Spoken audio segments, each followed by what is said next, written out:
C'est un accélérateur formidable. Je parlais de David et Goliath, mais en fait, dans la vie, chacun d'entre nous, sur le chemin de vie, on a des pierres. Et c'est à nous de choisir si on en fait des ponts ou des murs.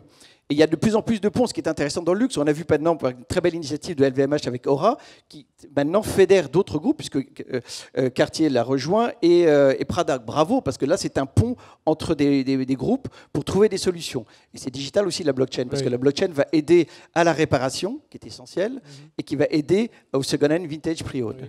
Et dans les startups, par exemple, qui aident, j'ai parlé de Revalorem Foam, il y a aussi Restory, par exemple, qui est une startup anglaise, qui fait le Farfetch de la réparation. Et donc, c'est digital, qui vous disent, où que tu sois dans le monde, tu dis, je veux réparer quelque chose, je vous mets en contact avec quelqu'un qui répare. Il y a Clear Fashion, vous connaissez Yuka, qui vous dit que ce que tu manges, c'est bien ou pas bien. Clear Fashion, c'est la même chose pour dire ce que tu portes, c'est positif pour la planète ou pas. Et puis il y a les startups qui permettent d'intégrer le second hand vintage pre-owned. Il y a par exemple dans Foam, on a parlé de Reflaunt et de Place to Swap. C'est extraordinaire parce que là, c'est des plateformes digitales en marque blanche qui vous disent, je ne sais pas ce que vous avez comme montre ou comme vous avez ce que vous voulez vendre, mais donc ils disent tu veux vendre, donc c'est des plateformes par exemple Cartier Forever ou Louis Vuitton Forever et donc si vous voulez vendre, vous dites je m'inscris sur la plateforme, quelqu'un veut acheter, s'inscrit sur la plateforme vous match, vous êtes invité à aller dans la boutique, donc trafic boutique, CRM, la boutique authentifie et le vendeur est payé en crédit d'achat sur la marque. Donc c'est le vendeur est content parce que vous connaissez Marie Kondo, l'art de ranger, sois heureux, vide ton armoire, vide ton placard, vide ton grenier, vide ta cave, vide ton coffre, donc tu es heureux.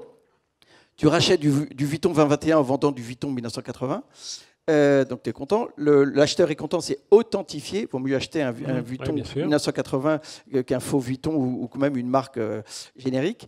C'est bien pour la maison parce que trafic client, amélioration du CRM, offre décarbonée, travail pour la réparation.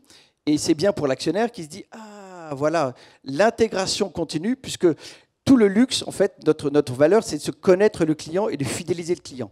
De passer de la transaction à la relation, à la relation et à la transmission. C'est ce qu'on doit toujours faire. On fait une transaction, puis après, on établit une relation, une transmission. J'ai toujours aimé ce dîner chez Van Cleef & Arpels avec Anna Ducasse, à la fin, ou à la Tour Eiffel. Une cliente se lève, on venait de présenter une collection de joaillerie, elle se lève, 25 ans. I would like to raise my glass of champagne to Van Cleef & Arpels. I'm the third generation buyer. Voilà, c'est le rêve, troisième génération. Et donc, avec ces plateformes digitales et ces solutions, les marques de luxe peuvent passer de...